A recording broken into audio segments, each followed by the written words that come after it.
সম্প্রতি পল্লীগ্রাম TV YouTube চ্যানেলে বন্ধু হলো শত্রু এর নাটকের দ্বিতীয় পার্টি আপলোড হয়েছে। তো আজকে এই নাটকটির সম্পূর্ণ কিছু তুলে ধরার চেষ্টা করব। তো আপনি যদি আমাদের চ্যানেলের নতুন দর্শক হয়ে থাকেন তাহলে অবশ্যই আমাদের চ্যানেলটি সাবস্ক্রাইব করে আমাদের পরিবারের সদস্য হয়ে যেতে পারেন। তো আমরা নাটকটির এক্সপ্লেন শুরু করছি। তো নাটকটিতে দেখা যায় একটি বিয়ে বাড়িতে সবাই আনন্দ উল্লাসে যখন মেতে উঠেছে, সবাই প্রায় আনন্দ উল্লাসে হইচই, কেননা বিয়ে বাড়িতে স্বাভাবিকত আনন্দ উল্লাস হয়েই থাকে। তো এই আনন্দ উল্লাসটা হচ্ছে মূলত বিয়ের উদ্দেশ্যে। তো পরক্ষণেই সবাই আনন্দ উল্লাস করছিল।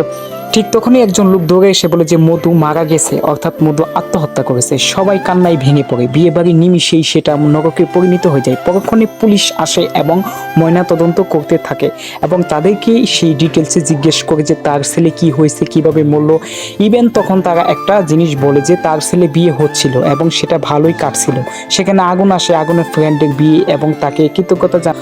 আগুনের বন্দুক বোন প্রিয়া আগুনকে মনে প্রাণে ভালোবাসতো, তাই আগুনকে নিয়ে চুপি চুপি রেস্টুরেন্টে গিয়ে তারা কথাবার্তা বলে এবং বলে যে আমি তোমাকে অনেক ভালোবাসি। কিন্তু আগুন বলে এটা সম্ভব না, কেননা আমি তোমাকে ভালোবাসলে আমাদের বন্ধুর সম্পর্কটা সমস্যা হয়ে যেতে পারে। পরক্ষণে আগুনের পকেট থেকে রুমাল বাহির করে দেখে যে সেখানে প্রিয়া লেখা। প্রিয়া তখন আগুনকে বলে যে আমি জানি তুমি আমাকে মন থেকে ভালোবাসো। তখন আগুন বলে হ্যাঁ আমি ভালোবাসি, কিন্তু আমাদের বন্ধুত্ব নষ্ট হয়ে যাবে, এই জন্য বলি।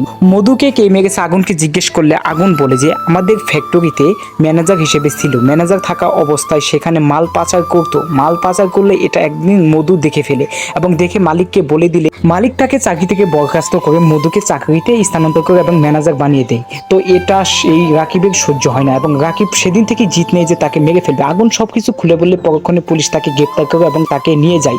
এবং তাকে নিয়ে যাওয়ার পর আগুন সেই আসল খুনিকে ধরিয়ে দেয় এবং তার বন্ধু আসল খুনিকে সে চিহ্নিত করে। তো এটাই ছিল নাটকের দ্বিতীয় পার্ট এবং এটার মূল উদ্দেশ্য। তো আজকের ভিডিওটা এখানে শেষ করছি। পরবর্তীতে কোন আপডেট চান অবশ্যই কমেন্ট করে জানাবেন।